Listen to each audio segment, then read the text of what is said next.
मेरी एक बात अभी तक समझ नहीं आई कि यस बैंक ने जब गवर्नमेंट ने जब यस बैंक का ये जो क्लॉज रखा तो इसमें इतना पैनिक होने का तो कोई मतलब ही नहीं था। बल्कि मैं जो गवर्नमेंट को इकोनॉमिक पॉलिसीज पे क्वेश्चन करता हूं, उनको इकोनॉमिक पॉलिसीज पे उनके ओपिनियन को कॉन्ट्राडिक्ट करता हूं, यहां पे तो मैं गवर्नमेंट के साथ हूं कि गवर्नमेंट ने पहली बार कोई ठीक काम किया है जो गवर्नमेंट ने इस पे लॉक इन लगाया है। इसमें गवर्नमेंट और रिजर्व बैंक ऑफ इंडिया को ब्लेम करना इट्स जस्ट लाइक कि आप किसी कहते हैं ना कि आप मिस्टर बिल गेट्स को ये बोल रहे हैं उनके अंदर गलती निकाल रहे हैं। मैंने एग्जांपल दिया, तो इसमें एक पैनिक क्रिएट करने वाली तो कोई बात नहीं है, बल्कि ये एक तरीके की इतनी अच्छी अपॉर्चुनिटी है कि अगर आप इसे ध्यान से देखेंगे तो आप इसमें बहुत कुछ कर सकते हैं। लेकिन हम इसे डिटेल में डिस्कस करें क्योंकि ये वीडियो 3 पार्ट्स में शूटेड है। पार्ट 1 जो करीबन 20 मिनट का है, पार्ट 2 जो 10 मिनट का है, पार्ट 3 जो इसका मेन कंक्लूजन है। तो total video around 50-55 minute something की है। सबसे पहले गुड न्यूज, ट्रेजरी कंसल्टिंग ने अपने टेलीग्राम चैनल्स लॉन्च कर दिए हैं। अगर आप उन टेलीग्राम चैनल्स को बाय करना चाहते हैं या सब्सक्राइब करना चाहते हैं तो आप कर सकते हैं। उसमें 2 ऑफर्स हैं। ऑफर नंबर 1, पहला ग्रुप में लाइफ टाइम सब्सक्रिप्शन फीस है 150 रुपीज और दूसरे ग्रुप में लाइफ टाइम सब्सक्रिप्शन फीस है 3000 रुपीज। आई होप मुझे लाइफ टाइम आपको बताने की जरूरत नहीं है। इस पहले ग्रुप में हम सिर्फ आपको कॉल्स देंगे कि रुपी ऊपर हो रहा है, रुपी नीचे हो रहा है, गोल्ड ऊपर हो रहा है, गोल्ड नीचे हो रहा है, कमोडिटी में ये हो रहा है, एमसीएक्स में ये हो रहा है, समथिंग लाइक दैट। दूसरे ग्रुप में वो कॉल्स डिटेल्ड में होंगी और आपको उससे लिंक किया जाएगा और अगर आपको कोई टैक्टफुल इश्यू है तो आप हमें कॉल भी कर सकते हैं। तो जो 3000 रुपये वाला होगा वो उसका नंबर मेरे मोबाइल फोन में फीड होगा। तो मान लीजिए उसका नाम है रामलाल, एक्ज्यूमिंग, तो रामलाल जब मुझे फोन करेगा या मेरे डेस्क पे फोन करेगा तो हमें पता होगा कि ये कॉल रामलाल से आया जो हमारा परमानेंट कस्टमर है। तो अगर आप चाहें तो ये दोनों टेलीग्राम ग्रुप्स या कोई भी एक टेलीग्राम ग्रुप ज्वाइन कर सकते हैं। आप मुझे व्हाट्सएप करें 9899242978 9899242978। बाकी डिटेल्स व्हाट्सएप पे। Back to video. Yes Bank, मुझे आई थिंक 5000 से ज्यादा क्वेरीज आ चुकी हैं सिर्फ टिकटॉक पर, यूट्यूब पर, पर्सनल मैसेजेस, व्हाट्सएप पर कि यस बैंक लॉन्ग है। सर मैं आपको कह रहा हूं यस बैंक लॉन्ग है। जब मैं अपना पैसा लगा रहा हूं अपनी कंपनी का तो यस बैंक लॉन्ग है, लेकिन यस बैंक में लॉन्ग जाने से पहले हमें यस बैंक की डिटेल्ड पोजीशनिंग वो चीज समझनी पड़ेगी कि यस बैंक अब किस कंसीडरेशन पे है। सबसे पहले अगर मैंने यहां पे गवर्नमेंट को सपोर्ट किया कि गवर्नमेंट ने ये जो मॉरेटोरियम लगाया और जो लॉक इन लगाया वो ठीक था, साथ ही साथ मैं गवर्नमेंट से एक क्वेश्चन, इनफैक्ट 2 क्वेश्चन पूछना चाहता हूं। पहला कि यस बैंक के जो लेटेस्ट रिजल्ट्स पब्लिक डोमेन में आए, क्या वो लेटेस्ट रिजल्ट जानबूझ के सैटरडे को रिलीज किए गए ताकि मार्केट्स पे उनका इंपैक्ट ना हो, या वो लेटेस्ट रिजल्ट मंडे को भी रिलीज किए जा सकते थे। दूसरा, उन लेटेस्ट रिजल्ट्स की कॉपी जो यस बैंक के वेबसाइट पे अवेलेबल है उसे इंग्लिश में बोलते हैं इलेजिबल। इलेजिबल का मतलब होता है कि ठीक से पढ़ा ना जाना। जैसे ये लेजिबल है जो मैंने लिखा है, इलेजिबल मतलब जैसे मैं कुछ ऐसी लैंग्वेज में लिखूं कि आपको समझ ही ना आए। जैसे डॉक्टर्स इस भाषा में लिखते हैं कि एक आम आदमी के लिए पढ़ना बहुत ही मुश्किल होता है कि यार ये लिखा है तो क्या लिखा है, we don't know, right, we don't know. Similarly जो यस बैंक की क्वार्टरली रिपोर्ट्स आई हैं उनके वेबसाइट पर, उसकी इलेजिबल क्राइटेरिया अगर मैं देखूं तो वो 9.5 आउट ऑफ 10 है। मेन जो फाइनेंशियल फिगर्स है या तो वो जानबूझ के इस तरीके से प्रिंट की गई हैं कि वो किसी को दिखे ही ना, या उनको बाय मिस्टेकनली वो इलेजिबल वो अपलोड हो गई हैं। लेकिन मैं मान नहीं सकता क्योंकि एसबीआई का एडमिनिस्ट्रेटर प्रशांत कुमार जो उसके बोर्ड पर है, जो यस बैंक के बोर्ड को संभाल रहा है, क्या उसने इतना नहीं देखा? क्या उसके पास जो प्रिंट कॉपी आई होगी वो इलेजिबल होगी? क्या उसने प्रिंट कॉपी पे साइन किए? और हर पेज पर बीएसआर की स्टैंप लगी हुई है। बीएसआर केपीएमजी का एक अलाई है। हर बिग फोर इंडिया में अपनी एक अलाई के थ्रू काम करती है, जैसे ईवाई बाटली बॉय के थ्रू काम करती है, पीडब्ल्यूसी का अपना एक अलाई है, केपीएमजी का बीएसआर है, डेलॉयट का अपना एक अलाई है। हर पेज पर बीएसआर के स्टैंप पे लगे हैं। तो क्या बीएसआर के पार्टनर ने इलेजिबल पेपर पे साइन किए? आज सबसे पहला क्वेश्चन हमें गवर्नमेंट से यह पूछना चाहिए कि एक बैंक जिसमें इतना बड़ा फ्रॉड हुआ, जिसका फाउंडर अब सीबीआई, एनफोर्समेंट डायरेक्टोरेट और पता नहीं कौन कौन सी एजेंसीज की कस्टडी में है, बड़ी मुश्किल से तो उसका दिसंबर 2019 का रिजल्ट 3 महीने बाद यानी मार्च 2020 में आया है, उसके बावजूद उसकी इलेजिबल क्राइटेरिया इतना हाई है। मुझे बहुत सरप्राइज हुआ कि किसी ने इस पे कोई क्वेश्चन रेज नहीं किया, लेकिन मैंने इस पे क्वेश्चन रेज किया कि ऐसा क्यों है। दूसरी इंपॉर्टेंट चीज कि केपीएमजी जो ऑलरेडी ही कई इश्यूज में है और NCLT national company law tribunal ने ऑलरेडी उसको और डेलॉयट को एक केस में एज अ रॉन्ग डूअर भी डिक्लेयर किया है, एज अ और NCLAT national company law appellate tribunal यानी इनसे एक लेवल अप, उन्होंने भी एनसीएलटी के ऑर्डर को एक ओके ऑर्डर कहा है। तो दोबारा बीएसआर से कराने का क्या मतलब है, यह मेरी समझ में नहीं आया। जब हमें पता है कि बीएसआर एग्जांपल, अगर हम पेज नंबर 7 पर जाएं, पेज नंबर 7 पर जो ग्रॉस एनपीए की फिगर है वो ऐसे अप हो गई।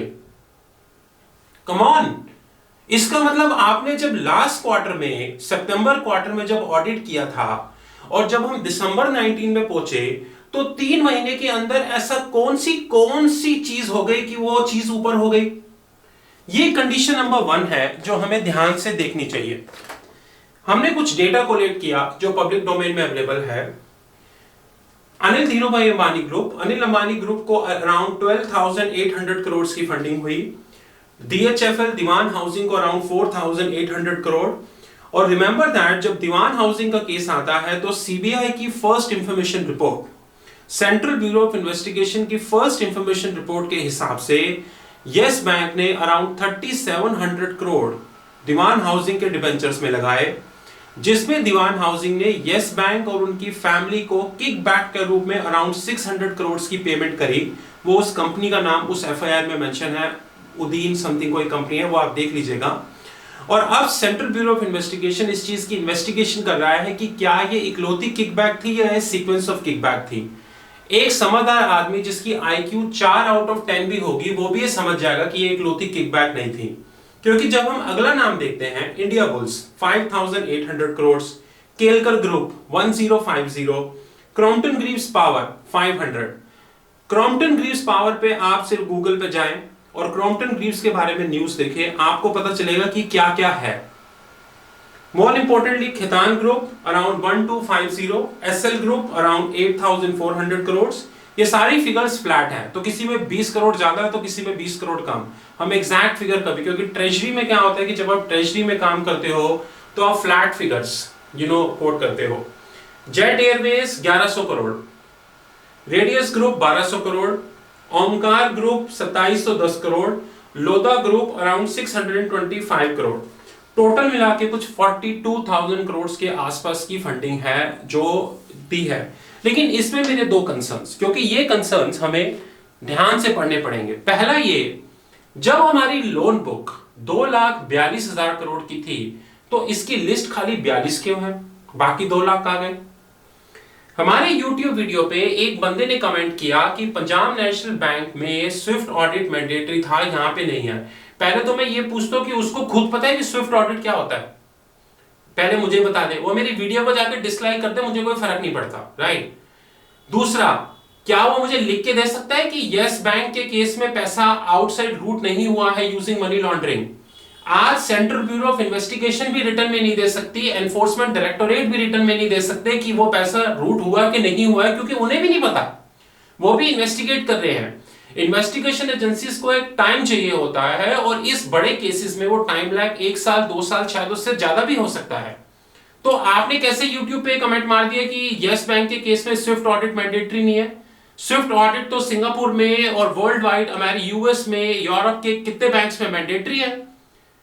और आप कैसे ये साइन करके आप कैसे ये बोल सकते हैं कि यस बैंक के केस में स्विफ्ट ट्रांसफर नहीं हुआ।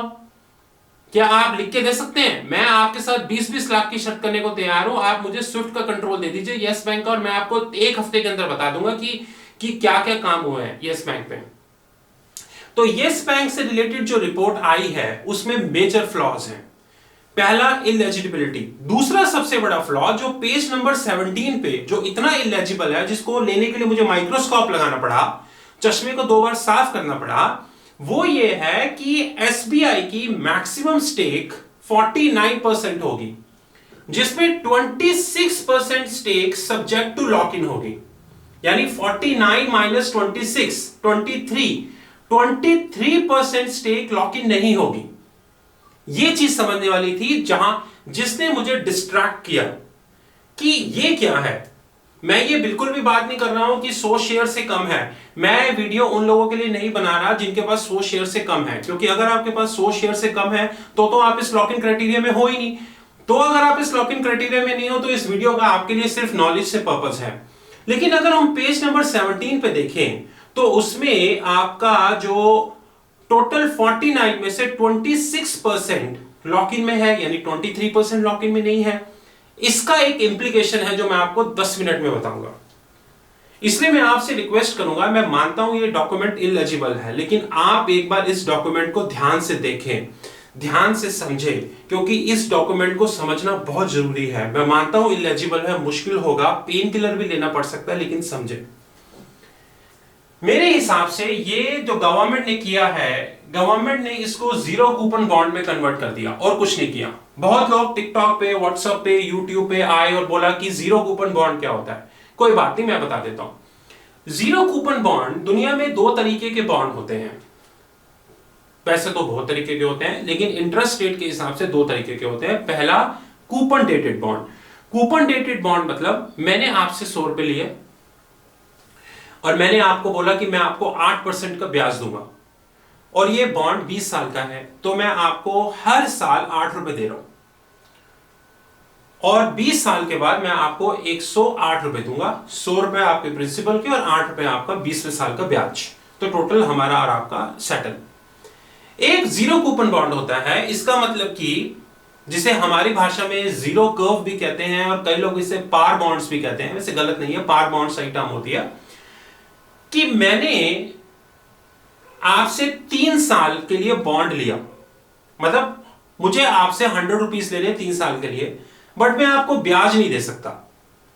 तो मैंने आपको बोला, सर आप मेरी प्लांट एंड मशीनरी देख लो, सर आप मेरी फैक्ट्री देख लो, सर देखो ये मेरी मशीनरी है, सर देखो ये ऑर्डर है मेरे पास जो मेरे को माइक्रोसॉफ्ट ने दिया है, सर ये देखो मेरे पास सारे डॉक्यूमेंट्स अवेलेबल है। आपने कहा हाँ यार डॉक्यूमेंट्स तो जेन्युइन है, और ये हमने जो इसका वेंडर है जिसने इनको ऑर्डर दिया है उससे भी फोन करके पूछ लिया, वो भी कह रहा है। मैंने कहा सर मेरे पास ब्याज देने के पैसे नहीं है, मैं आपको 3 साल के लिए 8% ब्याज दूंगा। आप एक काम करो, 8 3 24, आप मुझे 76 रुपए दे दो, 76, तो आप मुझे 76 दे दो, मैं आपको 3 साल बाद 100 रुपए दे दूंगा। अब इसमें जो 24 रुपीज है वो एक तरीके का इंप्लाइड कूपन हो गया। मैं आपको हर साल नहीं दे रहा हूं, लेकिन तीसरे साल में मैं आपको 24 रुपए दे दूंगा। तो इसका मतलब 2 आदमी, एक आदमी को हर साल 8 रुपए मिल रहे हैं, एक आदमी को तीसरे साल 24 रुपए मिलेंगे। It is called zero coupon bond, यानी कि उस 3 साल तक उसको शांति से बैठना पड़ेगा। हाँ मैं मानता हूं कि जीरो कूपन बॉन्ड्स के साथ एक सबसे बड़ा इशू आता है क्रेडिट रिस्क का। क्रेडिट रिस्क क्या होता है? वो फेल भी हो सकता है। मान लीजिए उस आदमी ने प्रोडक्ट बनाया, कस्टमर को पसंद नहीं आया, कस्टमर ने बोला ये तो घटिया प्रोडक्ट है, मैं अपना ऑर्डर कैंसिल कर रहा हूं। जिस लैंड पे उसने फैक्ट्री बनाई, 1 साल बाद पता चला वहां पे गवर्नमेंट चेंज हो गई, जैसे आंध्र प्रदेश में हुआ। जब हमारे नायडू साहब गए और रेड्डी साहब आए तो रेड्डी साहब ने सारे कॉन्ट्रैक्ट ही बदल दिए। सिंगापुर गवर्नमेंट ने जो अमरावती प्रोजेक्ट बनाना था वो ही कैंसिल हो गया। ये भी प्रेसिडेंट इंडिया में है। उससे क्या हुआ, 1 साल बाद इन सर्कमस्टांसेस के कारण, विच इज फोर्स मेजर और एक्ट ऑफ गॉड, हमें नहीं पता लेकिन हो गया, इसके कारण मुझे या किसी को भी वो फैक्ट्री बंद करनी पड़ी। तो मैं बोलूंगा कि सर जब मेरा काम ही नहीं रहा, मेरा ऑर्डर ही नहीं रहा, तो मैं आपके जो 76 रुपीज आपने मुझे दिए थे अब मैं कहां से दूं? मेरे पास तो 20 रुपए है। या आप ये प्लांट एंड मशीनरी एनसीएलटी में ले जाओ, नेशनल कंपनी लॉ ट्रिब्यूनल में ले जाओ और वहां पे बेच दो, सिंपल। अगर एनसीएलटी अप्रूव करेगी तो वैल्यूअर की जो रिपोर्ट होगी वो उससे बिक जाएगा और उसके बाद हम आपको दे देंगे। ये जीरो कूपन बॉन्ड है। मेरे हिसाब से गवर्नमेंट ने यस बैंक को एक अनसेट जीरो कूपन बॉन्ड में कन्वर्ट कर दिया है, जिसमें गवर्नमेंट ये बोल रही है, और मैं फिर रिपीट कर दूं, ये पूरी डिस्क्रिप्शन नॉन हंड्रेड्स के लिए है, क्योंकि जिनके पास 100 है वो तो ऑलरेडी उस चीज से आउट हो गए। मेन तो नॉन 100 की बात हो रही है ना। अगर आज मैं जैसे ट्रेजरी कंसल्टिंग ग्रुप, जो कि मंडे को यस बैंक पे लॉन्ग पोजीशन लेने वाला है, इस पे इन्वेस्ट करता हूं, तो मैं 15 मार्च 23 तक कुछ नहीं कर सकता। सिर्फ मैं अपनी 25% स्टेक बेच सकता हूं। 75% स्टेक जो होगी वो मैं ऑलरेडी उस पे मुझे बैठना पड़ेगा। तो ये सारा गेम 25% का है, 75% का है। तो हमारी फाइनेंस की भाषा में मैंने इसको कन्वर्ट किया zero coupon bond, 25% put option, 75% call option. अब इसे समझने की कोशिश कीजिए। पुट ऑप्शन, पुट ऑप्शन का मतलब होता है इन्वेस्टर, मेरा ये राइट है कि मैं 25% शेयर, मान लीजिए मैं, जैसे कि हम प्लान कर रहे हैं मंडे को कि हम 10,000 शेयर्स की स्टेक लेंगे। अगर हम 10,000 शेयर्स की स्टेक लेंगे तो 25% का मतलब है 2500। तो मेरा पुट ऑप्शन कितना हो गया? 2500। तो मैं 2500 शेयर निकाल दूंगा, यानी मैं 3 साल के अंदर देखते रहूंगा कि जहां मुझे प्रॉफिट हुआ, जो मुझे होगा, मैं 2500 शेयर निकाल दूंगा। बाकी बचे 7500, उस पे लगेगी कॉल ऑप्शन। कॉल ऑप्शन का मतलब यह है कि जब तक ये मॉरेटोरियम पीरियड यहां तक नहीं पहुंचेगा, तब तक मैं ये 7500 शेयर नहीं कर सकता, और इसमें मुझे इंप्लाइड बेनिफिट होगा। वो इंप्लाइड बेनिफिट कैसे होगा ये मैं आपको समझाऊंगा। तो ये एक सिंपल जीरो कूपन बॉन्ड बन गया है, जिसमें 25% कॉल ऑप्शन, 25% पुट ऑप्शन है और 75% कॉल ऑप्शन है। ये इसको क्लियर करना बहुत जरूरी है। ये आलतू फालतू की मिसकंसेप्शन की ये हो जाएगा वो हो जाएगा नहीं। देखिए सर, इक्विटी में आप कभी भी सक्सेसफुल ट्रेडिंग नहीं कर सकते जब तक आपके फाइनेंस के कंसेप्ट सही नहीं है। आपके पास पैसा होगा 5 करोड़, 10 करोड़, 20 करोड़, 100 करोड़, लेकिन आप एक सक्सेसफुल नहीं होंगे, आप लूज करेंगे। रोज मुझे टिकटॉक पे लोग लिख रहे हैं कि हमने इतना लूज कर दिया, हमने इतना लूज कर दिया। एक ने लिखा कि मैंने टाटा मोटर्स 270 रुपए में बाय किए। कम ऑन मेट, 270 रुपए में कोई टाटा मोटर्स भी बाय करेगा? मेरे हिसाब से तो वो 60 पर आ रहा है आने वाले टाइम में। टाटा मोटर्स तो बाय बनता ही नहीं है। अगर आज मुझे कोई बोले कि टाटा मोटर्स तू बाय कर ले, टाटा मोटर्स का सीईओ भी बोले, तो भी मैं बाय ना करूं। 270 पे बाय करने का तो मतलब ही नहीं है। तो ये एक जीरो कूपन बॉन्ड है, पहले तो ये बिल्कुल क्लियर होना चाहिए। लेकिन इस जीरो कूपन बॉन्ड में गवर्नमेंट ने एक ऐसा तीर चलाया है जो हमें समझना पड़ेगा ध्यान से, और उसी तीर को उन्होंने पेज नंबर 17 पे इस तरीके से एक्सप्लेन किया है कि 99% लोग जो है वो उसको जो है इग्नोर कर देंगे। जैसे कि एक एग्जाम के अंदर इतनी सी बारीक लाइन लिखी होती है, negative wrong answers are subject to negative marking, और बच्चा एबीसीडी करता रहता है, A B C D E F. बाद में पता चलता है 6 में से 3 क्वेश्चन गलत है, 3 सही थे, नेगेटिव मार्किंग, चलो घर जाओ। और पेज नंबर 17 को ध्यान से पढ़िए। यह था पार्ट 1, जिसमें हमने आपको एक्सप्लेन किया कि अब यह शेयर ना बन के जीरो कूपन बॉन्ड बन गया है। क्योंकि ये जीरो कूपन बॉन्ड बन गया है, इसलिए केस यहां से और इंटरेस्टिंग और प्रॉफिटेबल हो गया है। और जो मुझे ये बोल रहा है कि केस इंटरेस्टिंग और प्रॉफिटेबल नहीं है, वो मेरा नंबर नोट करे, 9899242978। मैं उसको एक्सप्लेन करता हूं।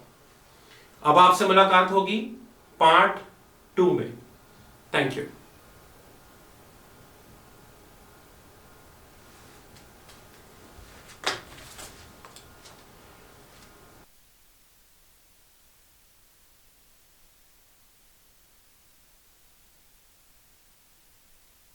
अब इसमें गवर्नमेंट ने ये बोला कि एसबीआई जो है वो 49% का लेगी जिसमें मैक्सिमम 26% जो है वो लॉक इन होगा, तो फ्री कितना हो गया? फ्री आपका हो गया 23%। इसका मतलब गवर्नमेंट ने इनडायरेक्टली ये कहा कि 23% जो शेयर होल्डिंग होगी वो ऑफलोड हो सकती है, क्योंकि वो तो लॉक इन में नहीं है। भाई 23% शेयर होल्डिंग ही तो लॉक इन में नहीं है ना, यही तो गवर्नमेंट कह रही है। तो गवर्नमेंट के हिसाब से अगर मैं एक चार्ट बनाऊं, इस चार्ट में और यहां पे एक चार्ट बनाऊं, ये है करंट और ये है प्रपोज्ड। अब इस चार्ट के हिसाब से करीबन इतना 49% जो है ये एसबीआई के पास है, होगा रिकंस्ट्रक्शन स्कीम के बाद। आई एम डैम श्योर कि इसके अंदर प्राइवेट इक्विटी वाले भी जरूर आएंगे, प्राइवेट इक्विटी जरूर उसमें इंटरेस्ट लेगा। तो प्राइवेट इक्विटी वाले जो होंगे वो मेरे हिसाब से 25% से कम का इंटरेस्ट नहीं लेंगे, क्योंकि अगर मैं 3 प्राइवेट इक्विटी प्लेयर का नाम लूं जिनका नाम पब्लिक डोमेन में बार बार आ रहा है, और ये पूरी इंडेम्निफिकेशन है कि क्योंकि उनका नाम पब्लिक डोमेन में आ रहा है इसीलिए, ब्लैक रॉक, ब्लैकस्टोन और ब्रुकफील्ड, जेसी फ्लावर जो यूएस के प्राइवेट इक्विटी हैं, और टेमेसक जो सिंगापुर का सोवरियन वेल्थ फंड है, उसका नाम भी आ रहा है। इसका मतलब कि अब मुझे नहीं पता कि ये लोग इन्वेस्ट करेंगे नहीं करेंगे, मुझसे तो पूछ के करेंगे नहीं, लेकिन अगर मैं इनकी हिस्ट्री पे जाऊं तो ब्लैकस्टोन और ब्लैक रॉक ने पिछले 5 या 6 सालों में ऐसी कोई अपॉर्चुनिटी नहीं है जो इंडिया में नहीं छोड़ी हो। और दूसरी सबसे इंपॉर्टेंट चीज कि प्राइवेट इक्विटी आज खड़े होकर $1.5 ट्रिलियन, यानी इंडिया की जीडीपी का अराउंड 75% पे वो ड्राई पाउडर पे बैठा है। ड्राई पाउडर का मतलब एक कैश जो आपके पास है लेकिन आपको पता नहीं कहां लगाना है, आपके पास वो अपॉर्चुनिटी नहीं है।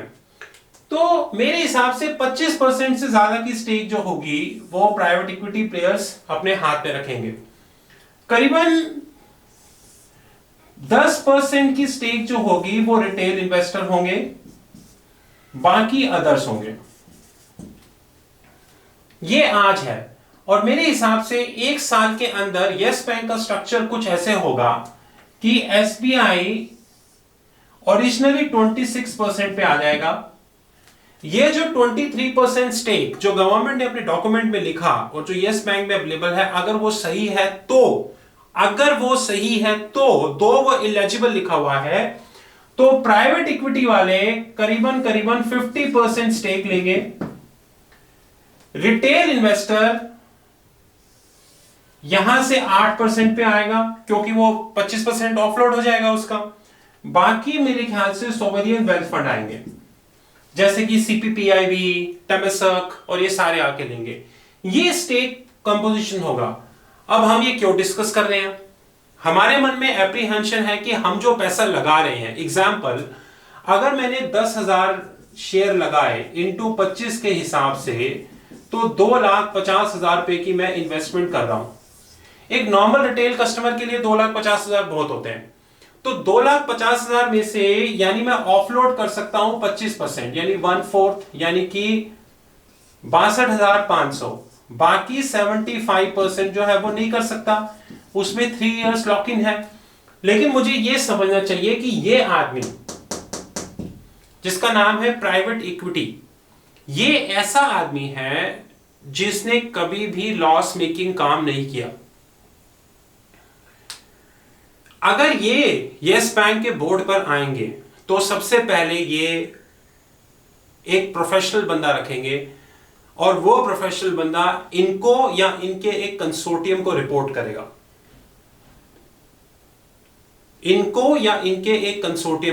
करेगा। दूसरा, ये यस बैंक को प्रॉफिटेबल बनाएंगे अगले 2 से 3 सालों में, इसलिए 3 साल का मोरेटोरियम पीरियड रखा गया है as a zero coupon bond. और मेरे हिसाब से प्राइवेट इक्विटी प्लेयर को जितना मैं जानता हूं, क्योंकि सिंगापुर बेस्ड कंपनी है, तो ये 3 से 4 साल तक रुकेंगे, उसके बाद ये पैसा बना के चले जाएंगे। जैसे एसबीआई कार्ड्स, एसबीआई कार्ड्स के अंदर प्राइवेट इक्विटी प्लेयर ने आईपीओ लॉन्च किया, आईपीओ 15 टाइम्स सब्सक्राइब हो गया, उन्होंने अपनी स्टेक सेल करी और वो चले गए। उनको कोई मतलब नहीं है कि एसबीआई कार्ड्स कैसे परफॉर्म करेगा, नहीं करेगा। और अगर हम टेक्निकली सोचे तो गवर्नमेंट को भी कोई वो नहीं है। आज गवर्नमेंट भी ये चाहती है कि ये मैटर कम से कम 2 से 3 साल पोस्टपोन हो जाए, उसके बाद हम देखेंगे क्या होगा। कम से कम अभी तो प्रॉब्लम सॉल्व हो। अगर ये आदमी इवेंचुअली 1 साल के अंदर अपनी 25% स्टेक को 48 कर लेता है, क्योंकि एसबीआई अपनी स्टेक ऑफलोड करेगा। और सबसे इंपॉर्टेंट चीज ये भी है कि एसबीआई उस स्टेक पे लगातार बैठ भी नहीं सकता, क्योंकि एसबीआई की भी अपनी लिमिटेशंस हैं, उनका भी अपना असेट एंड लायबिलिटी मैनेजमेंट है, उनके पास भी ह्यूज नॉन परफॉर्मिंग असेट है, उनकी कॉन्टिजेंट लायबिलिटीज भी कितने बिलियंस डॉलर हैं। तो एसबीआई इतनी बड़ी स्टेक पे बैठ भी नहीं सकता। एसबीआई को एक ऐसा पार्टनर चाहिए कि जो 1-1.5 साल में वो स्टेक बाय कर ले। अब वो कितने पे बाय करेगा ये ध्यान से सोचिए। एक रिपोर्ट के हिसाब से एसबीआई 10 रुपीज पर शेयर पे इन्वेस्ट करेगा, जिसमें 2 रुपीज प्राइस रखा गया है और 8 रुपीज उसका प्रीमियम रखा गया है, यानी पी। इंटरनेशनल ब्रोकिंग फर्म्स ने नाम लिए बगैर ये एक स्टेटमेंट इशू करी थी कि इसका इंट्रिंसिक वैल्यू 1 रुपया है, ना कि 2 रुपए। तो ठीक है, उनके हिसाब से ये एसबीआई को 1 रुपए पे बाय करना चाहिए था, लेकिन एसबीआई 8 रुपए के प्रीमियम पे बाय कर रहा है। अब इसमें थोड़ा दिमाग लगाइए। तभी इक्विटी ट्रेडिंग एक दिमाग का गेम होती है। ये नहीं होता कि हमने शेयर प्राइस देख लिया चलो हम कुछ भी कर लेंगे, नहीं। इस 8 रुपए के प्रीमियम को वो प्राइवेट इक्विटी को बेचेगा, और प्राइवेट इक्विटी के लिए 8 रुपए पर शेयर तो कुछ नहीं है। अगर आप उनकी रीसेंट डील्स देखें तो उन्होंने तो 25 से 30% तक प्रीमियम दिया हुआ है डील पे, और कई केसेस में तो वो करीबन 200 से 300% तक का प्रीमियम पे करते हैं। और यहां तो प्राइवेट इक्विटी को एक प्रॉपर बैंक मिल रहा है, और वो भी ऑलमोस्ट कंसेशनल रेट पे। कि जैसे कि आपको एक 5 स्टार होटल बोले कि मैं आपको डिनर दे रहा हूं कितने का, 500 का। कम ऑन, जहां पे एक चाय 500 की है वो आपको प्रॉपर बुफे दे रहा है 500 का। तो प्राइवेट इक्विटी के लिए तो ये थ्रो अवे प्राइस हो गया, जिसे इंग्लिश में बोलते हैं। तो मेरे हिसाब से करंट सिचुएशन 2020 में ये है, और 2022 तक की करंट सिचुएशन ये है। और ये दोनों, जो ये प्राइवेट इक्विटी और ये सोवरियन वेल्थ फंड है, ये बैंक को प्रॉपर रन करेंगे और ये बैंक को आगे लेके जाएंगे। जैसे कि भूषण स्टील, प्राइवेट इक्विटी ने भूषण स्टील जो लॉस मेकिंग कंपनी है उसको प्रॉफिटेबल कंपनी कन्वर्ट कर दिया, क्योंकि उनको पता है, वो इस चीज के एक्सपर्ट हैं कि उनको कैसे इस चीज को हैंडल करना है, क्योंकि उनके पास प्रोफेशनल लोग होते हैं जो इस चीज को कन्वर्ट, इसलिए वो आगे भी आ रहे हैं। अब ये एक चीज देखने वाली होगी कि इसमें सबसे बड़ा जो कैविएट है, जो मुझे नहीं पता, कि इस 3 साल के अंदर गवर्नमेंट ने अगर रिकंस्ट्रक्शन स्कीम में ही चेंज कर दिया, जैसे कि इसको 3 साल का ना करके 2 साल में कर दिया, तो इसमें थोड़ा सा चेंज हो सकता है। क्योंकि ना मैं प्राइम मिनिस्टर हूं, ना मैं फाइनेंस मिनिस्टर हूं, इसलिए मुझे पता नहीं, लेकिन मेरे हिसाब से गवर्नमेंट इसमें चेंज नहीं करेगी। लेकिन इसकी कोई रिटन गारंटी नहीं है, क्योंकि वो गवर्नमेंट है, वो अपने हिसाब से चलती है, उनको अपना भी सब देखना होता है। तो मेरे हिसाब से अगर कोई चेंज नहीं हुआ तो 2022 तक ये है। और अगर यस बैंक का ये स्ट्रक्चर होता है तो मेरे हिसाब से अगर आज शेयर 25 का है तो उस टाइम पे वो 1000 रुपए का भी हो सकता है। मुझे पता है कि कई लोग जो वीडियो देख रहे होंगे वो YouTube पे नेगेटिव कमेंट डालेंगे, डिसलाइक करेंगे, हु केयर्स, राइट? क्योंकि उनको तो अगर मैं YouTube पे आके बनाने को बोलूं तो ये भी नहीं बना पाएंगे। लेकिन इसमें एक सबसे बड़ा कैविएट है, और वो कैविएट ये है कि प्राइवेट इक्विटी ने इनडायरेक्टली अपना नाम लिए बगैर ये बोल दिया है कि 81 एडिशनल टायर 1 और एडिशनल टायर 2 जो बॉन्ड्स हैं इन्हें आप राइट ऑफ करेंगे, नहीं तो हम नहीं आ रहे। गवर्नमेंट एसबीआई को 49% से ज्यादा की स्टेक नहीं देगी, और मुझे बिल्कुल भी नहीं लगता कि कोटक, एचडीएफसी या दमानी या राकेश झुनझुनवाला भी एक लंबे टाइम तक इस पर बैठेंगे, क्योंकि ये चारों जो है, स्पेशली राकेश झुनझुनवाला, ये लोग पंटर लोग हैं, ये लोग स्टेक नहीं लेते, ये लोग पंट करते हैं कि भाई बाय सेल पोजिशनल ट्रेड लेते हैं। ये किसी बैंक को रन नहीं करेंगे, क्योंकि बैंक को प्रोफेशनली रन करना, अगर मैं भी राकेश झुनझुनवाला हूं तो मैं भी कोई बैंक को रन क्यों करूंगा, क्योंकि इतनी सी चीज होगी वो ट्विटर पे आ जाएगी, फिर जो राकेश झुनझुनवाला का जो गुडविल है वो जीरो हो जाएगा। तो राकेश झुनझुनवाला भी सोचेगा कि मेरे को शॉर्ट मनी बनानी है सीधे, मुझे कोई बैंक का सीईओ नहीं बनना। जैसे वॉरेन बफे ने पेटीएम में इन्वेस्ट किया अराउंड सेवरल मिलियन US$, लेकिन वो कभी सामने नहीं आए। बर्कशायर ने इन्वेस्ट किया क्योंकि वॉरेन बफे का आइडिया बिल्कुल क्लियर है शुरू से ही, वैल्यूएशन गेम करनी है और वो उसी में एक्सपर्ट है। इसी तरीके से मेरे हिसाब से कोटक महिंद्रा बैंक या HDFC बैंक या दमानी या झुनझुनवाला या कोई और इसमें लंबे टाइम तक नहीं टिकेंगे, वो शॉर्ट टर्म मनी के पर्पज से आएंगे।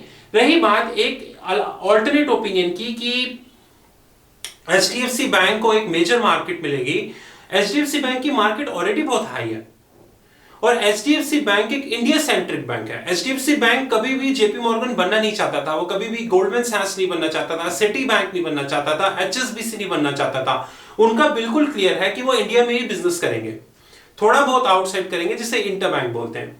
तो HDFC को येस बैंक बाय करके कोई ऐसी चीज नहीं मिल जाएगी जो उनके पास ऑलरेडी नहीं है, एज सिंपल एज दैट। कि एक होता है ना कि मैं एक एग्जांपल दे रहा हूं, नथिंग पर्सनल, कि जेपी मॉर्गन चेज क्रैश हो गया तो गोल्डमैन सैक्स फटाफट आके जेपी मॉर्गन चेज ले लेगा। जैसे कि डोशे क्रैश हुआ तो डोशे की जो डेरिवेटिव्स बुक थी वो गोल्डमैन सैक्स ने अपनी बुक्स में ली, वो लेनी भी चाहिए थी मेरे हिसाब से, क्योंकि वो जो उनकी बुक्स में डेरिवेटिव्स थे वो गोल्डमैन की प्रॉप डेस्क पे नहीं थे, उन्होंने ले लिए। लेकिन अगर यही HDFC बैंक बंद हो गया एग्जांपल, तो उसके डेरिवेटिव को गोल्डमैन सैक्स नहीं लेगा, क्योंकि जिसको HDFC डेरिवेटिव बोलता है उसको गोल्डमैन सैक्स प्लेन वनीला बोलता है। गेट लॉस्ट, ये डेरिवेटिव है कोई, वो तो हमारे लिए HDFC बैंक एक बड़ा बैंक है। इसलिए मेरा एक पर्सनल ओपिनियन है कि इसमें HDFC bank, Kotak Mahindra bank, Jhunjhunwala या दमानी या और भी कुछ प्लेयर्स जो अभी सामने नहीं है, I call this as Indian players, ये ज्यादा देर तक होल्डिंग में नहीं टिकेंगे, ये शॉर्ट मनी बनाने की कोशिश करेंगे। लेकिन आगे अगर इनका पॉइंट ऑफ व्यू चेंज होता है तो वो एक अलग फैक्टर है। तो मेरे हिसाब से येस बैंक में इन्वेस्ट करने से पहले, और जो कि मैं टिकटॉक पे भी और हर जगह पे बोलता हूं, कि आदमी को अपनी इक्विटी ट्रेडिंग में क्लैरिटी होनी चाहिए कि भाई क्लैरिटी क्या है, व्हाट इज द क्लैरिटी, मतलब उसको वो क्यों करना चाहता है। ये नहीं कि हमें पंट करना है, पंट करने से पहले दिमाग भी लगाना होता है, ये थोड़ी है कि सिर्फ पंट ही कर रहा है। अगर ऐसे पंट करते रहे, आप एक बात सोचिए, क्रिकेट में ऐसे कितने बैट्समैन हुए जिनकी हिटिंग स्किल्स बहुत अच्छी थी, इसमें कोई दो राय नहीं है, लेकिन वो कभी भी उस मकाम तक नहीं पहुंच पाए जिस मकाम तक रिकी पॉन्टिंग, सचिन तेंदुलकर या फिर अब विराट कोहली पहुंचे हैं, क्योंकि हिटिंग स्किल्स तो इनकी भी अच्छी हैं। रिकी पॉन्टिंग ने भी T20 खेला, सचिन तेंदुलकर ने भी अपने लाइफ में खेला, विराट कोहली भी खेल रहा है। लेकिन जब विराट कोहली टेस्ट मैच खेलता है तो वो पूरे टेस्ट मैच के फ्रेम में होता है कि भैया मुझे अपनी टीम बचानी है, मुझे अपना मैच बचाना है। लेकिन जब वो T20 में होता है तो वो T20 के माइंड फ्रेम में होता है कि मुझे 6 ओवर में 20 रन, 6 ओवर में 40 रन मारने ताकि मेरी टीम का स्कोर बेटर हो। इसी तरीके से, लेकिन अगर विराट कोहली को वनडे में भेजा जाए तो विराट कोहली पहली बॉल से नहीं मारता, उसको पता है कि मेरे को अपनी टीम को प्रोटेक्ट करना है, मैं अपनी टीम का फर्स्ट डाउन प्लेयर हूं। Being a first down player, अगर पहली विकेट जल्दी चली जाती है तो मुझे प्रोजेक्ट करना है। तो फ्रेम ऑफ माइंड, क्या विराट कोहली वनडे में आते ही उठा नहीं सकता? उठा सकता है, then he would get criticize, तो उसको क्रिटिसाइज किया जाएगा कि तीसरे ओवर में विकेट उड़ गई थी तो इतनी कौन सी जल्दी थी मारने की। इसलिए वो फ्रेम ऑफ माइंड होता है। अगर आप ध्यान से इक्विटी की ट्रेडिंग करना चाहते हैं तो पहले पूरा कंसेप्चुअली क्लियर हो जाइए। मेरे हिसाब से ये येस बैंक की एक आउटलुक है 2022 तक की। और अगर प्राइवेट इक्विटी और सोवरियन वेल्थ फंड जैसे कि CPPIB, Canadian pension fund, although उनका नाम अभी कहीं पे नहीं आया, जैसे कि टेमेसेक, अगर ये गेम में आ गए तो ये येस बैंक को 1000 से ऊपर तक भी लेके जाने की कैपेबिलिटी रखते हैं, क्योंकि दे आर प्रोफेशनली मैनेज्ड। ये प्रोफेशनली मैनेज्ड बॉडीज हैं, इनके पास वो लोग हैं जो येस बैंक को रिकवर कर लेंगे वर्सेस SBI। तो ये पार्ट 2 जब हमें समझना चाहिए कि ये 23% जो गवर्नमेंट सीधे नहीं बोल रही है, घुमा के बोल रही है, हमें इस 23% पे फोकस करना चाहिए। ये पार्ट 2, अब आपसे पार्ट 3 में मिलेंगे।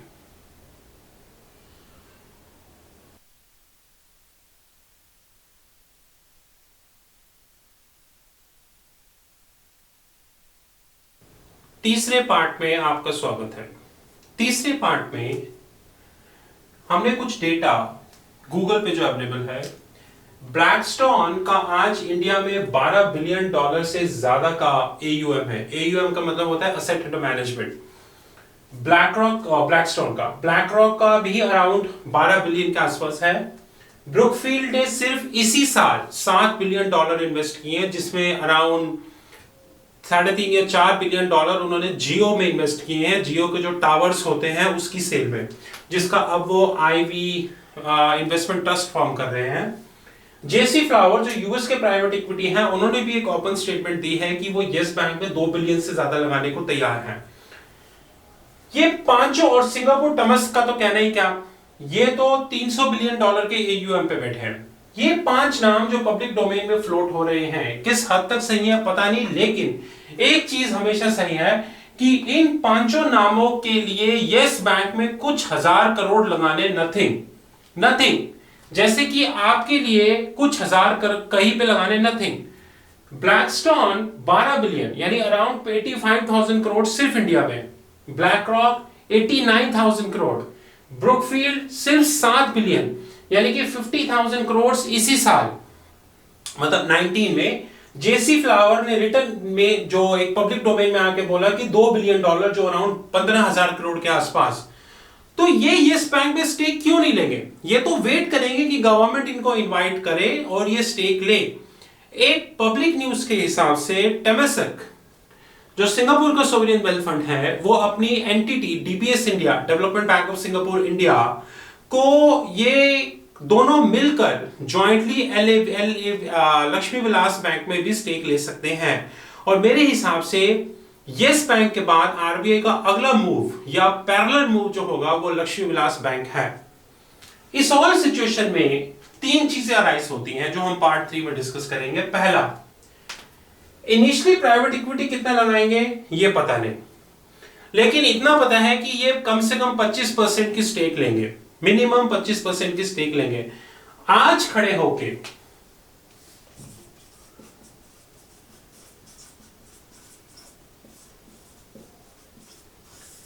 येस बैंक की एंटरप्राइज वैल्यू कितनी है ये किसी को नहीं पता, क्योंकि इसमें 3 सबसे बड़े कैविएट्स है। पहला, येस बैंक का ऑडिटर जो बीएसआर है, क्या उसके द्वारा की गई ऑडिट सही है? अगर सही होती तो येस बैंक के इतना बड़ा नाटक ना होता।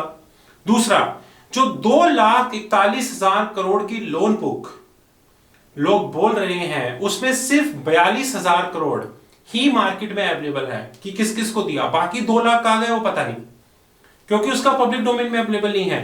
तो 2,41,000 करोड़ का जब पूरी लिस्ट सामने आएगी तो यह पता चलेगा कि एंटरप्राइज वैल्यू कहां पे होगी। तीसरी, जो येस बैंक का इंटेंजिबल है वो मेरे हिसाब से 0 हो चुका है, क्योंकि हमारा भी बिजनेस वैल्यूएशन डेस्क है, तो येस बैंक का जो इंटेंजिबल है वो 0 हो चुका है।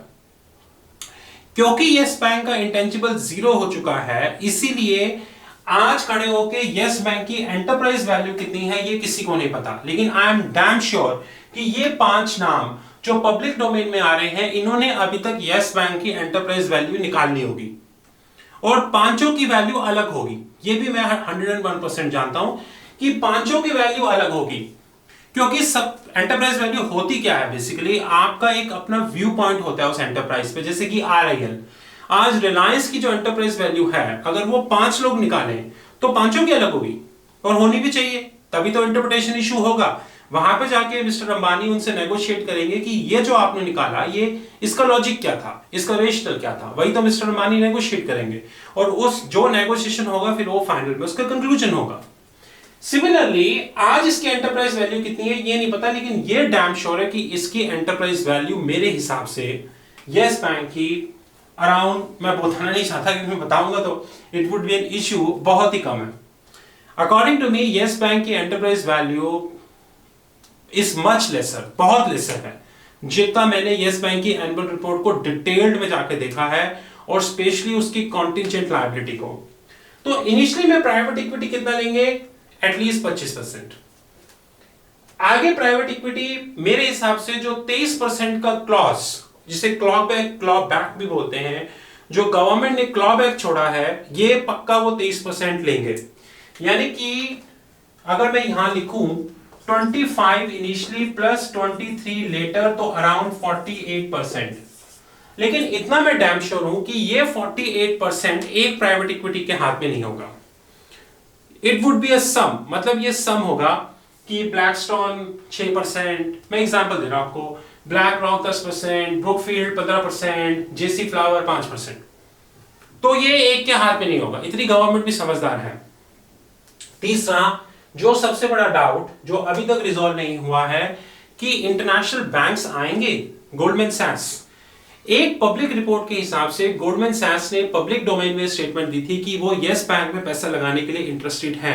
और अगर मैं 2019 में देखूं तो गोल्डमैन सैक्स का जो वेंचर कैपिटलिस्ट फंड है वो बहुत ज्यादा अग्रेसिव हो गया है इंडिया में। इनफैक्ट ऑलमोस्ट हर वीक 2 बार गोल्डमैन सैक्स वीसी फंड का नाम पब्लिक डोमेन में आ रहा है। 2018 से पहले गोल्डमैन कभी भी इंडिया में इतना अग्रेसिव नहीं हुआ जितना अब हो रहा है। Morgan Stanley VC fund already India में काफी अग्रेसिव है। तो क्या गोल्डमैन इस पिक्चर में आएगा सीधे या पीछे से पता नहीं, लेकिन कहीं ना कहीं गोल्डमैन का भी इसमें इंटरेस्ट रहेगा, क्योंकि गोल्डमैन इंडिया में अभी एक बैंक नहीं है, वो सिर्फ इन्वेस्टमेंट बैंकिंग एक्टिविटीज करते हैं। क्या गोल्डमैन फुल फ्रंट पर आएगा या बैक फ्रंट पे ही रहेगा, आई डोंट नो, लेकिन कहीं ना कहीं गोल्डमैन रहेगा, क्योंकि गोल्डमैन के आने से जो एक इंटरनेशनल बैंक्स का टच होगा वो यस बैंक को मिलेगा, क्योंकि गोल्डमैन इज गोल्डमैन, उनके बराबर का कोई बैंक नहीं है, उनकी नॉलेज लेवल का कोई बैंक नहीं है। और अगर गोल्डमैन आते हैं, it's a blessing and I wish कि वो जरूर आए और यस बैंक में स्टेक लें, क्योंकि वो जो नॉलेज इंपार्ट करेंगे, प्राइवेट इक्विटी तो वैल्यूएशन ही खेलता रह जाएगा, लेकिन गोल्डमैन नॉलेज गेम खेलेगा और गोल्डमैन के कारण ही ये ऊपर जाएगा। लेकिन किस लेवल पे गोल्डमैन आएगा, नहीं आएगा, कब आएगा, आई डोंट नो, बट उनके पब्लिक स्टेटमेंट के हिसाब से they are interested. Third thing, mark to market और लास्ट मेरे हिसाब से एक रिटेल कस्टमर को यस बैंक में लॉन्ग जाना चाहिए, बिल्कुल नहीं डरना चाहिए। लेकिन अगर आपके पास 100 रुपीज है एज एन इन्वेस्टेबल सरप्लस, जिसे आईएस भी बोलते हैं हमारी भाषा में, इन्वेस्टेबल सरप्लस, तो इसमें से आप सिर्फ 10 रुपीज इन्वेस्ट करें। मैं रिपीट कर रहा हूं कि अगर आपके पास 100 रुपीज है इन्वेस्टेबल सरप्लस, तो आप इसमें सिर्फ 10 रुपीज इन्वेस्ट करें, यानी कि 10%। दूसरा, इस पूरी चीज को देख के अगर आप इन्वेस्टमेंट कॉल लेते हैं तो ये आपकी पर्सनल रिस्पॉन्सिबिलिटी है। अगर आपको एक ह्यूज गेन होता है तो वो आपका, अगर आपको ह्यूज लॉस होता है तो भी आपका।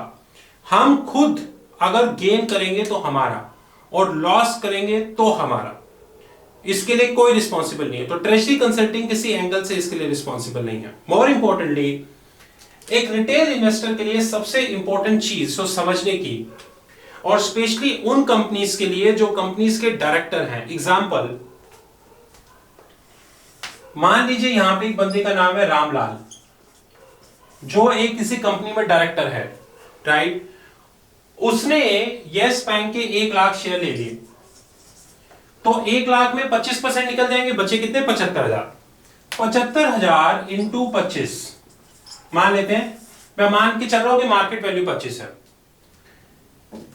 इसको वो एज एन इंस्ट्रूमेंट भी यूज कर सकता है, क्योंकि गवर्नमेंट ने एक चीज कहीं पे भी नहीं लिखी कि इसे प्लेज नहीं किया जा सकता। जैसे कि अगर ये रामलाल किसी कंपनी का डायरेक्टर है और वो कंपनी कोई कैपेक्स कर रही है और उसको म्यूचुअल फंड से शेयर लेने हैं, जिसे बोलते हैं loan against share, LAS। By the way, मुझे पता नहीं आपको पता है कि नहीं पता, इंडिया में लोन अगेंस्ट शेयर एक हेफ्टी मार्केट है, बहुत बड़ी मार्केट है, जो थोड़ा सा डूबी IL&FS के बाद। कहीं पे भी आज तक यस बैंक के केस में लोन अगेंस्ट शेयर का नाम नहीं आया है, लेकिन किसी ने ना भी नहीं बोला है कि इस पे लोन अगेंस्ट शेयर नहीं हो सकता। तो जितने भी रिटेल इन्वेस्टर हैं वो इसको ये मान के चले कि अगर आप इन्वेस्टमेंट कर रहे हैं तो आप म्यूचुअल फंड से लोन अगेंस्ट शेयर क्लॉज भी ले सकते हैं, और इसकी आपके प्रॉपर गाइडलाइंस आपको गूगल पे जो security and exchange board of India की गाइडलाइंस है उसमें ICDR में आपको मिलेगी। चौथी सबसे इंपॉर्टेंट चीज मार्क टू मार्केट, और लास्ट मेरे हिसाब से इसमें बेस्ट प्राइस, कल मार्केट नीचे खुलेगी, आपका लॉन्ग 10 से 15 में होना चाहिए, इससे ऊपर नहीं। अगर आप ये लेवल मिस करते हैं तो आपका लॉन्ग 15 से 20 होना चाहिए, और अगर आप ये भी मिस कर गए तो 20 से 25, और अगर आप ये भी मिस कर गए तो फिर सॉरी, क्रिकेट में इसको बोलते हैं नो बॉल। ये बेस्ट हिट है, ये सेकंड बेस्ट हिट है, और ये लास्ट हिट है। मेरे हिसाब से यस बैंक पे लॉन्ग होना चाहिए, और यस बैंक को मैं जून तक अगर सब ठीक ठाक रहा और मेरी प्लानिंग के हिसाब से रहा, कुछ ऐसी उल्टी सीधी चीज नहीं होगी जो मुझे नहीं पता कि 10 दिन बाद एक खबर आती है कि राणा कपूर की जो लोन बुक है वो 2,41,000 करोड़ की नहीं है, वो 5,41,000 करोड़ की है एज्यूमिंग, या कोई ऐसी खबर आती है जिसका अभी तक हमें पता ही नहीं है। अगर वो सब जिसे कहते हैं ब्लैक स्वैन, वो ब्लैक स्वैन छोड़ दिए जाएं तो मेरे हिसाब से जून तक यस बैंक 200 है। लेकिन I am not the only one two decide. Market में गवर्नमेंट है, प्राइवेट इक्विटी प्लेयर्स हैं, सोवेरियन वेल्थ फंड है, ग्लोबल बैंक्स हैं, ये सारे मिलकर डिसाइड करेंगे कि यस बैंक क्या है। लेकिन चाहे ये जून तक 200 जाए या ये जून तक 200 ना जाए, लेकिन ये ऊपर जाएगा, दैट इज फॉर श्योर। और यहां पे मैं पोजिशनल हूं, ना कि इंट्राडे। अगर आप इंट्राडे जाना चाहते हैं तो यू आर मोस्ट वेलकम, लेकिन मैं पोजिशनल हूं। ये थी हमारा व्यू पॉइंट, और हम गवर्नमेंट को वैसे तो कम ही थैंक यू करते हैं, लेकिन इस बार थैंक यू कर रहे हैं कि ये जो उन्होंने उसको जीरो कूपन बॉन्ड में कन्वर्ट कर दिया, ये एक अच्छा डिसीजन था पहली बार, और इसमें हम एटलीस्ट हमें कोई भी दो राय नहीं है। जो पैनिक मार्केट में क्रिएट हुआ और जो हमारी सो कॉल्ड मीडिया ने पैनिक क्रिएट किया, वो पैनिक क्रिएट करने की कोई जरूरत नहीं थी। ये एक इन्वेस्टमेंट अपॉर्चुनिटी है, लेकिन मैं फिर जाने से पहले क्लियर कर दूं कि जिसके पास 100 रुपए है इन्वेस्टेबल सरप्लस, जैसे हमारी भाषा में IS भी बोला जाता है, वो सिर्फ 10 रुपए की कॉल ले। बाकी ये हमारा ओपिनियन है, रिस्क रिटर्न हमारा है। हमारे टेलीग्राम ग्रुप्स पे इसकी डिटेल्ड डिस्क्रिप्शन दी जाएगी। अगर आप हमारे टेलीग्राम ग्रुप्स ज्वाइन करना चाहते हैं तो आप कर सकते हैं। उनके चार्जेस वगैरह के लिए आप पर्सनली मुझे व्हाट्सएप कर सकते हैं, +91 जो Indian code 9899242978, +91 9899242978। Don't forget to watch our fixed income platform www.fixedincome.global, www.fixedincome.global। अभी बहुत सारी अच्छी वीडियोस आना बाकी है, और ये बिल्कुल भी मत भूलिएगा कि 5 से 7 दिन में हमारे 2 वीडियो कोर्स, पहला ऑप्शंस का, दूसरा इक्विटीज का आ रहा है। Have a good time.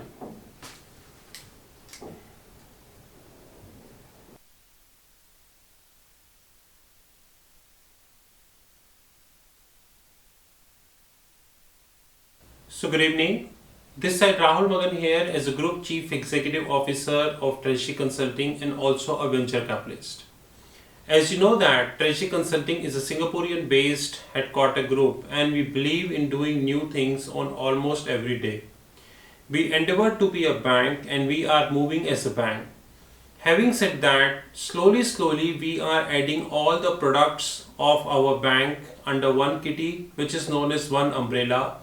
And apart from our bank, we continue to launch new product for our consultancy business also.